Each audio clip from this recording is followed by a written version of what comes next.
Here's the box, the teenage box.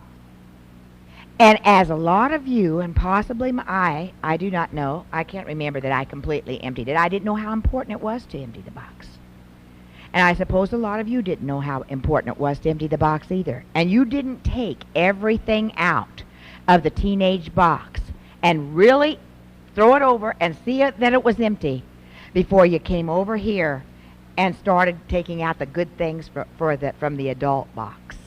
Don't rush the washing machine cycle, Dr. Howell says. Don't rush the cycle. You know what happens if you rush the cycle? No part of it gets done well. No part of the wash gets done well. No part of our lives gets done well if we don't take out everything from the box we're just leaving. And then people, even after you take out everything, for instance, you get married before you get your high school diploma. And some of you possibly did. And you're not so terribly bad off. Maybe you took the GED and so forth. But maybe you possibly didn't take everything, all the education, all the training, all the spiritual training. And you jumped over here into marriage, which is a wonderful thing, but it's an adult thing. And you got over here and took marriage and then all of a sudden realized you had more responsibilities than you knew how to handle. Because you didn't stay over here and learn typing and learn skills that would help you to be able to enjoy things in the adult box. Help your teenager to get everything she's supposed to get out of the teenage box. Teenagers, you who are here, enjoy the period of trying your hair different ways. After you have two little kids pulling at your skirt and another one in your arms, you just don't have the time to try your hair different ways. You know, we shouldn't get upset with the teenagers, fixing their hair this way and that way, and look, that's their time to enjoy seeing what their hair looks like different ways. I'm glad to see a young girl enjoying fixing herself up to look like a lady.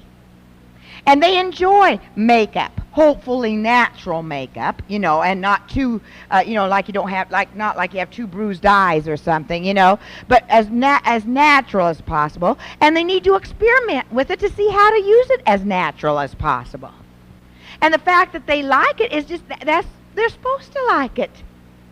And so they're learning about colors, and they like this color study, Color Me Beautiful, and that type of thing. And I love to think that instead of saying, no, don't wear that, no, don't do this, no, do that, then we can say, yes, honey, look, see what colors look best on you. Why don't we get excited about things teenagers like? Get excited when they say, oh, look, Mom, look at that car. And we go, oh, it's not big enough for you and your purse. Instead of doing that, putting it down, say, that is pretty snazzy car, isn't it? Is that wrong? Is it wrong? I think what we think as mothers is, if I say that's a snazzy car, she'll be getting one, and then I just know one night she's not going to come in. When she doesn't come in, she's going to get killed, and I'm going to lose my daughter. I mean, our minds just go so wild that we, or your daughter says, Mom, isn't he a cute boy? And you say, I bet he wouldn't even be able to put shoes on your kids if you married him. She wasn't asking, could she marry him? She was just saying, isn't it a cute boy? Isn't he a cute boy? Would it be so bad for us to enter in and enjoy some of the things they enjoy and say, yeah, he is cute. Boy, you know how to pick him, don't you? Why do we have to act so bad about everything that the teenager likes? Teenagers their minds are full of boys, some of them cars, clothes, makeup, hair. They're full of that. Why don't we take those things and enjoy it with them? And even get into Proverbs 31 and pull out the purple and the tapestry and the silk and really make a lesson out of it. And then go to a verse where it talks about the ointments and let them have the samples of perfume. Oh, come away from that, honey. That's too. They get to where they think, I'd better, I guess, jump over here. And then we're not happy when they do that either. We're very unhappy. You're marrying too soon. You don't even know him. You don't do that. But we weren't happy over here. The kids don't know what we want. They're confused. We don't even know what we want ourselves for them. And so, of course, they're confused. Let them enjoy all the fun of being a teenager and being silly. Oh, honey, don't giggle so much. And I just get so tired of that giggling. Oh, boy, when they're giggling and they're in your home giggling, you know where they are. And you know what they're giggling about, probably, or at least have some idea of what they're giggling about. You know, don't you may get tired of their giggling. But, you know, I'd like to see some of those adolescents pull some of that giggle over into here in adulthood, where they don't go, oh, I've got this to do and that to do and the other thing to do, you know, and bring their giggle with them. Our preacher talks about the fact that a balanced person doesn't leave their childhood. Now, he didn't say the box, but I'm making it a box. You don't leave all of your childhood. You should enjoy all the childhood your kid can. If your girl sits up in a tree, is that so bad? A lot of ladylike adults sat up in a tree when they were younger. You know, you say, oh, she's just a tomboy. I don't know why. We're making little miniature adult little girls, you know, and they're supposed to sit like this, and they never get a chance to have childhood. Let them go ahead and have childhood and enjoy themselves. And you can be teaching them along as you go along, and then let them, try to get them to take some of childhood into adolescence. Some of the good things of childhood. Now, people, aren't we over here in adulthood, aren't we pretty childish sometimes? We get mad at our husbands and we slam that door. And he knows by that you just upset me. And you better know it too. You know, and if he says, what'd I do? You say, nothing. And he's supposed to know that he's supposed to work with you until he can get it out of you. And it'll take about 30 minutes until you finally say it. So, you know, and boy, we're real childish. We're not going over there, are we? I'm not going. So we take our childishness from over here. Why don't we instead take our childlikeness over here? And our childlikeness might be saying, oh, wow, isn't this fun? You know, like a little kid does. I love to see an adult who still enjoys things. Instead of you take him someplace, or you take him someplace and they say, we saw that. You know, I've been around the world 7 times on the back of a turtle slowly. And I've already seen this and that and the other. I love to take somebody, my brother-in-law, my husband says my brother-in-law, he said, I'd like to take him to the city dump. He'd get excited going to the city dump. Jerry Smith, he works at House Anderson College. He just gets excited about life. He enjoys life. And some people might say, well, he's, you know, a little childlike. Is being childlike, is that something we should leave back over there? And yet, let's empty all the child. Some people have never had a childhood. Let's help them empty all that they can get out of the box called childhood. And then empty all they can get out of the box adolescence. And let that adolescence time go to where they can go on through college, through 24 years of age, if they can. And don't start in with, honey, aren't you ever going to get married? Aren't you? Yeah. They can be married for the rest of their life, folks. And boy, I'd hate to push somebody into a marriage and then it be a wrong marriage. But we're always pushing everybody out of whatever it is.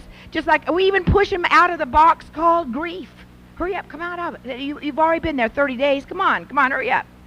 And they never do get through the grieving period because people force them from getting everything they're supposed to get out of grief. Yes, we're supposed to get things out of grief. We're supposed to pull lessons out of that. I'm supposed to pull lessons out of sickness. I want to get, if I have to go through it, I want to get everything I can get out of it. Every good thing I can get out of it. Some of you, your husband's possibly left you. Get everything you can out of that.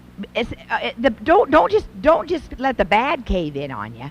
Get the good. Now, what can I learn from that will help me to help someone else? Or what can I learn from what happened to make me a better person? Get everything you can out of whatever stage you're going through, whatever age group, by age or by what's happened to you. John 10:10 says, Jesus said, I am come that they might have life and that they might have it more abundantly. He means for us to have the abundant life. And not just have salvation, but have an exciting, thrilling life. Now, your peers, and people, we all have peers. Not just adolescents, not just high school people, not just teenagers. We ladies have peers, and we say, oh, these kids, they just let peer pressure come in on them too much. What about us when we say, what are you going to wear to the meeting? Oh, I can't go then. I don't have that type of outfit. Instead of being adult enough to say, this is what I feel comfortable wearing, and I know there'll be people there in all types of dress, but this is what I'm going to wear. Or, will you go in with me? I can't go into a room alone. I don't know what people will all look at me. And then we say to our kids, get over it. It's just peer pressure. Don't we compare ourselves with our peers? And aren't we afraid to do things and go into places because of our peers? Your peers will try to keep you from getting it all by saying things like, how stupid. Or, have you heard what the kids are saying now? Are we having fun yet? Have you heard that one? You go out and take the kids on this big activity and spend all this money and work to give them this big thing. In the middle of it, they go, are we having fun yet? I guess that's supposed to mean I've seen everything and this isn't as great as I thought it was going to be. I saw a girl at our school that said, I'm having fun now. And I thought, that is really great. I'm having fun now. And it doesn't mean just fun. It might be in our work. It might be studying or whatever. But she was having fun now. Or here's what sometimes a 10th grader will say about a 9th grader, she's just immature. That is one of the ultimate put-downs. Let me tell you, folks, there's not a person in here who isn't immature in some area. We're every one of us 2-year-olds in some area in our life. So, when we start talking about people being immature, where are you immature? Or, here's what, how boring. What a drag. And we'll even say, we Christian women will even say, I'm bored. And, how in the world, that's not the abundant life speaking. And he came that we might have life and have it more abundantly. Now, sometimes people try to straddle the boxes or skip the box altogether. Or they straddle and they're half over here and half over here. And that's not very nice looking, and it's not very comfortable, and it won't work. You pretty much have to take things one step at a time. So for instance, when I'm taking one step at a time and I'm getting everything I can out of a box, whether it's childhood, adolescence, or midlife, or older years, or sickness, or grief, or whatever it is, I might try. Now, you're all women here, so I guess it's okay. I'm so glad there's a lady up there. Sometimes there's men up there, and I say, oh, I can try to take 2 steps at a time. But do I look very comfortable? No, not at all. Because I'm trying to take too much at one time. Everything we do, we might as well take one step at a time. Because no matter how much you have to do, that's all that you can do is take one step at a time. Otherwise, it won't work. In fact, sometimes I just try to take a half a step once in a while. I just think I'm doing good if I just take a half a step. And then next, take one more step. And one more step, and it's so much easier. Some of you say, I don't know what I'm going to do when I get home this weekend, because I know the cornflakes are going to be spilled all over the floor. I know there's not going to be toilet tissue on the roll. I know the sink's going to be full of dishes, and there's not going to be any food in the refrigerator. I don't know how I'm going to handle it. I'll tell you, if you handle it well, I'll tell you how you'll handle it. One step at a time. First, you'll just clean up the floor. And there's no use to go in saying, I thought we had this worked out, and you were, and you've just been to a meeting of Christian women where you're supposed to learn how to talk to your family, if you go home and find there's no towels up and everything's all, there's no washing and all that kind of thing, you'll just start one step at a time. And don't instigate. And if your kids never have cleaned up their rooms, don't go home from this meeting and say, new regime. You've got a new mother. New wife. It's going to, start drilling them. Okay, you do this, you do that. And boy, they'll never want you to come to a women's meeting again. Nor even on the good things. Don't go home and say to your husband, honey, you got a new wife. And he says, yeah, it'll wear off in 6 days. 6 months from now, maybe he'll say, did something happen to you at that meeting? Let him see it. Don't go announce it. Don't make any big announcements that you don't know whether you're going to live up to or not. If you if you don't keep a clean house, maybe you ought to just start just with the freezer of the refrigerator. Just one little part. You know, don't decide you're going to lose 50 pounds, win 50 souls, you know, and I don't know what all, you know, read the Bible through 3 times before Christmas. You're not going to do it. Make realistic goals, and for your adolescents, help them to set some realistic goals. But let them be who they are. Oh, I know sometimes they want to be an adult. So they don't know which they are. I know their hormones are going crazy. But sometimes our hormones go crazy too. So we ought to understand we don't know what we want to do. We don't want to be with somebody. We don't want to be alone. We tell people we don't want them to come. When they don't come, we get mad because they don't come. We don't know what we do. Have you ever you don't know what you want to do next. You don't know whether you want to get dressed or stay in your house coat. You don't know whether you want to go to the store or just or what you want to do.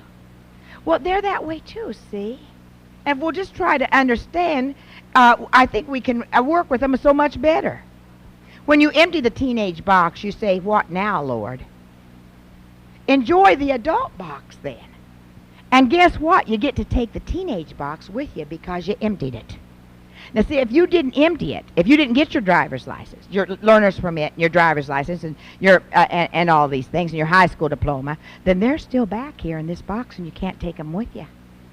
But if you get those, then you can take them with you over here, and you still have all those to help you with your adult life. Many of you wish so much that you had what's still back here in your adolescent box, and it can't come with you. It's too bad. You've blown it on that. But don't sit around feeling sorry about that. Let's say you didn't get your high school diploma over here. Then instead of saying, "I didn't get my high school diploma, I didn't get my high school diploma," and over saying, "I don't have a high school diploma, I don't have a high school diploma," how about going to and find out what the GED is all about and get a book and start studying it and take the test once so you'll see what it's like and study the book that you can study and go get a GED, pass a GED, and any library can tell you about that. Doesn't cost much. You say, "I could never pass it." How do you know? Take the first step and go get the book you study. Go to the library. How do you know you can't pass it? And then you would be able to get into any other course that someday you might want to get into. I love to see people, even after they retire. Carol's dad's retiring from being building engineer at University of Chicago for 34 years. He's retiring this next sometime this fall. And one of the first things he wants to do is take a course out at Hyles-Anderson College. I love to see people who want to live until they die. A lot of people die before they stop breathing. And you'll always be young if you keep learning. The people who seem young are people who learn. You see, the young people even seem old who say, "I know." Like I've seen it all. And they're not learning anything. And so, of course, you're going to seem old whether you are or not if you take that attitude and are not learning. A person who is teachable is young. Mrs. John R. Rice, who comes to our school, I told you, once a semester for a week, and she's with our girls. Sometimes Carol lives with a bunch of the girls in the dormitory, and she'll take them out on a wiener roast or something, and Mrs. Rice says, "I'm going out with the girls tonight." And I said, "What you going to do, Miss Rice?" She said, "I'm going to go pig out." And she's such a lovely lady. Miss John R. Rice is just somebody very, very special. But she's still learning. She's learning what teenagers like to do now. Not that she tries to be a teenager. She does and be silly trying to be a teenager. But she just tries to relate to them. And in so doing, she seems very, very young, though she's 92 or 93 years old. Continue to learn. When you empty the box, you say, "Okay, guess what?" And you take the teenage box with you because you emptied it. Mr. and Mrs. Mitchell, who work at our school, were known by my husband and me way back years ago when we worked at Tennessee Temple University. Mr. Mitchell was 17 when he came to Tennessee Temple off the farm in Minnesota. I think he was the National Future Farmer of America. He was on a big dairy farm, with his dad, a big dairy farm. And he worked with us on our bus route and out in a rural area in Georgia. And Vicki Mitchell was the work scholarship secretary for my husband, and they fell in love, and they married. My husband performed the ceremony. And then, as I told you, she contracted sarcoidosis. But they didn't rush things over here. I can remember when they were in college, they had good times. They did things with the other students. They dated other people before they found each other. They took everything out of the box.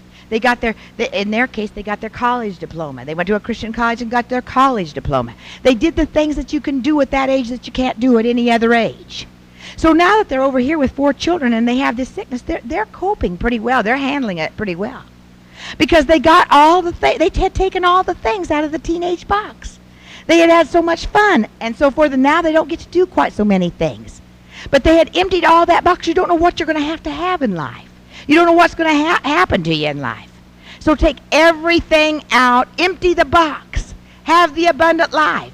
Get everything you're supposed to get as a child, get everything you're supposed to get as a teenager, and get everything you're supposed to get as a Christian lady.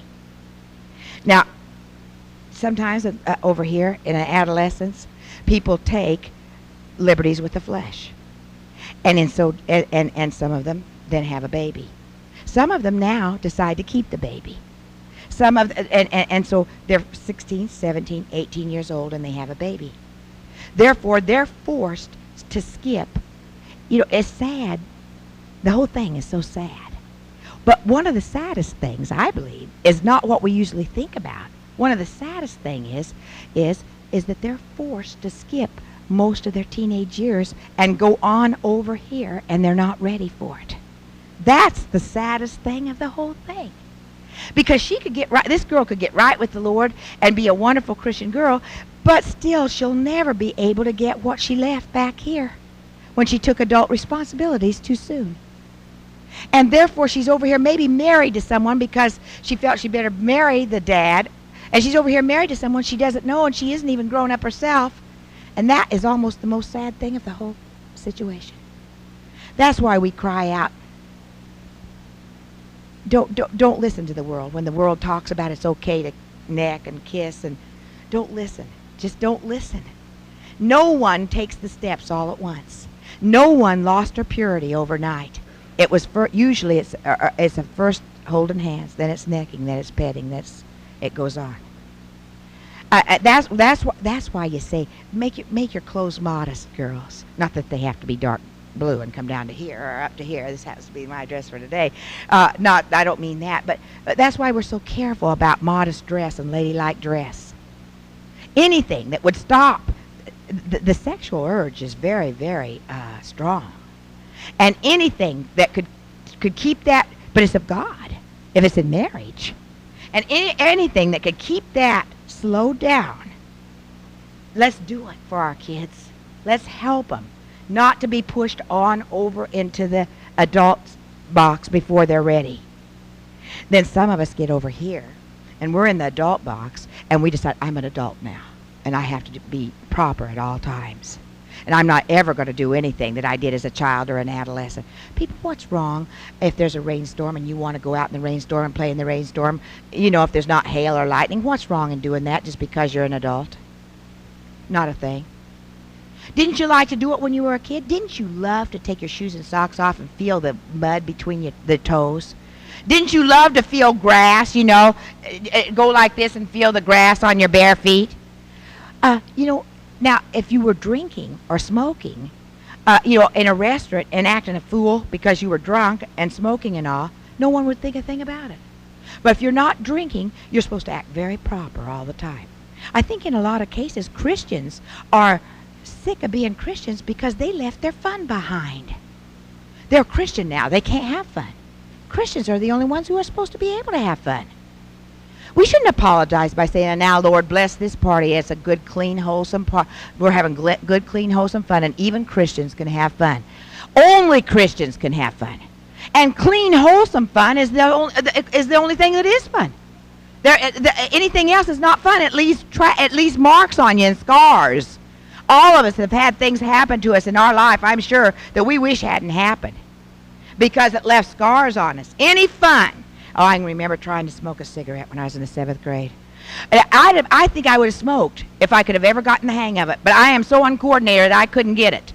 My dad, we had a restaurant, and my dad was gone, and I took a pack of cigarettes out of the candy case and went back to the storeroom, and I saw how nice people looked with them. I thought women looked real sharp, with them, and I just didn't get the hang of it at all. I didn't know. I didn't look sharp. I couldn't inhale. I didn't know what you did with it. I didn't know what to do with the thing. If I'd have been smart enough, I probably, probably would have smoked. I was too dumb to learn how. But now I'm kind of glad I was too dumb to learn how, and I wish I hadn't even touched that thing to my lips. Then I could say I had never touched a cigarette to my lips. I can't say that. Stay as far away as you possibly can from anything that's impure, or it'll cause you to be impure. But people do anything that is not against the Bible, illegal, immoral, or fattening. Why, we'll go to a restaurant, a fancy restaurant. And the Lord's let me go to a lot of them, or the devil or somebody. But anyway, we'll go to a fancy restaurant, and I don't spill on my lap. Everybody puts napkins on your lap, and that's okay to put a napkin on your lap. But I spill up here. And so I tuck a napkin up here so my dress won't be all a mess. Now, is that napkin up here illegal? The police have never come to get me about it. Is it immoral? It's never led me to any impure thought or anything like that. Is it against the Bible in any way? Is it? You act like maybe it is. Tell me the verse. I mean, even the verse that might suggest that. People, manners are common sense, and common sense is save your dress where you spill. So I go ahead and put the napkin in, and not too many people stare at me or anything. We're all hung up tight about things that aren't anything. Why aren't we more upset about the gossip we say at the luncheon table than the napkin at the neck? Why aren't we? The devil's got us messed up. That's why. You know why I haven't worn a napkin up the neck until about the last year, when I realized, hey, my clothes are going to pieces. You know why I haven't worn a napkin at my neck? Because a woman who's been dead a long time she intimidated me about a napkin at my neck, and that's Emily Post. And she's been dead a long time, and I still put that napkin around my neck. It's just like, do some of you still not take the tags off of the sofa cushions, or the sofas, or the mattresses? I didn't know until about 8 or 10 years ago, I saw in Good Housekeeping that it was okay to tear them off. And now they say for retailers, that's just a retailer's. We always, in our house, my mom always carefully left all those tags on. And we'd have nice sofa pillows on the sofa and tags sticking out about that long. Do not remove under penalty of law. And man, I wasn't going to remove them, I'll tell you that. And when we lived in Blue Springs, Nebraska, there's about 500 people there, and there was only one cop there. And I used to wonder, how would he catch me if I took that off? But I still didn't take it off. And then we moved to a bigger town of Wymore, and they had 2 policemen. And but it was a bigger town. But you know, when I felt real wicked, I'd go in and tear off a mattress tag.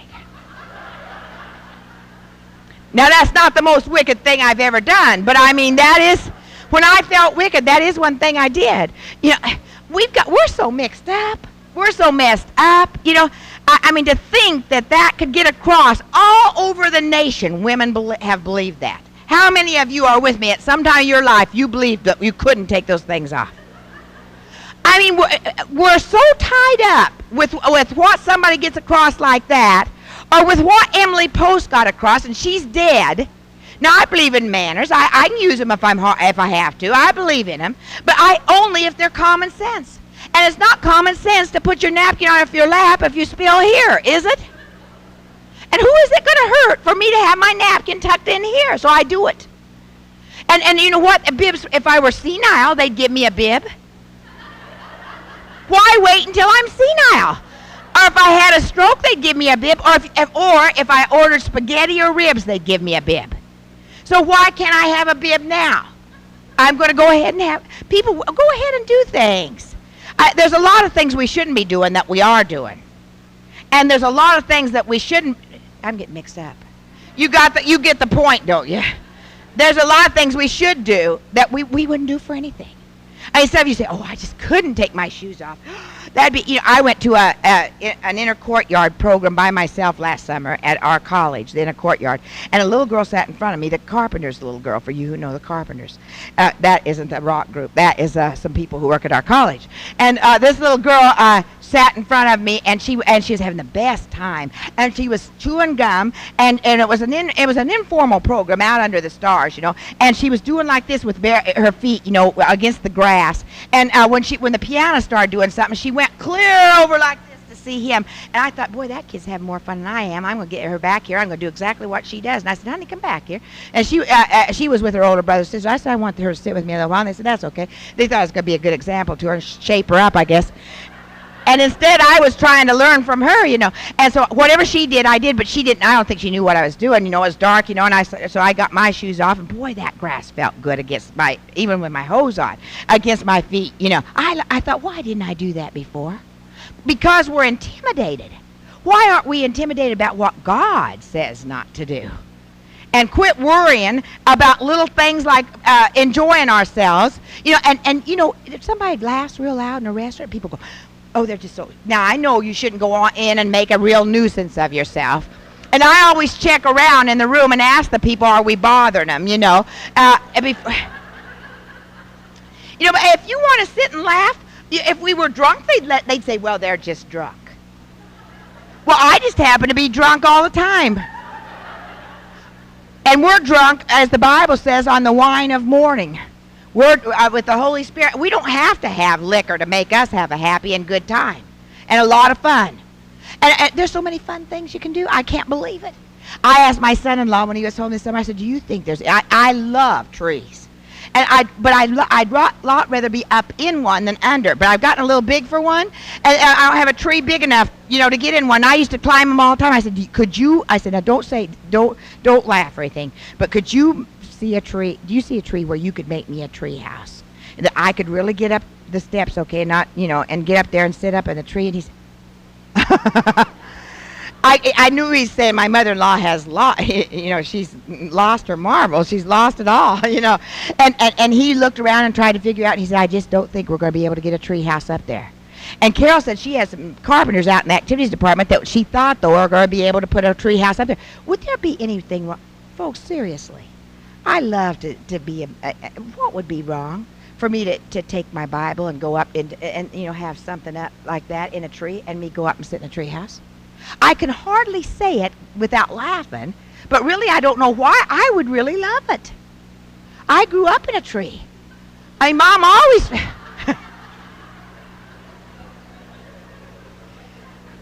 My mom always found me in some tree or another. And what would be so wrong with me if I got on a pair of nice culottes that looked like a skirt in the front and the back, and I climbed up a tree if they could get, fix something that was heavy enough to hold me, and I got up in a tree and was away from everybody and everything, and have you ever gone to Disneyland or Disney World and gone up into their treehouse? Well, if you can do it at Disney World, why can't you do it in your own backyard? People, we can have a lot of fun. Let's have the abundant life. Let's really decide now, is what I want to do, is it against the Bible or isn't it? If it's against the Bible, drop it. If it's not, do it. Enjoy yourself. Empty the box. Do everything that a Christian is able to do. Be everything you can for the Lord. We need to be having fun. We need to have many, many vacations. That Greek doctor that Carol was talking about at Mayo Clinic, he said, now what do you do for vacations or something? See, I have many vacations. And he said, did you say many vacations or many? Both. Many vacations. They can last 2 minutes or they can last 2 hours. The other day I had an exceptionally long day for me. I don't ever put in this many hours. There were just different things that caused me to put in the hours from 5 till that night about 10 or 11 o'clock. And I didn't really feel like I wanted a nap, but I did need some kind of break. And I went out for 2 hours and riding in the sand dunes there in Indiana and seeing the trees change. And I didn't feel like I had a long day because I took a mini vacation. In that case, a 2-hour one. But some of you with little children, maybe you're just going to have to take very short ones. 2-minute ones sometimes. But boy, just looking at a redbird out the window gives you a real lift. It gives you a real change of spirit. Empty the box. Empty the box and help your children, your adolescents, your grandchildren empty their box. Have the abundant life.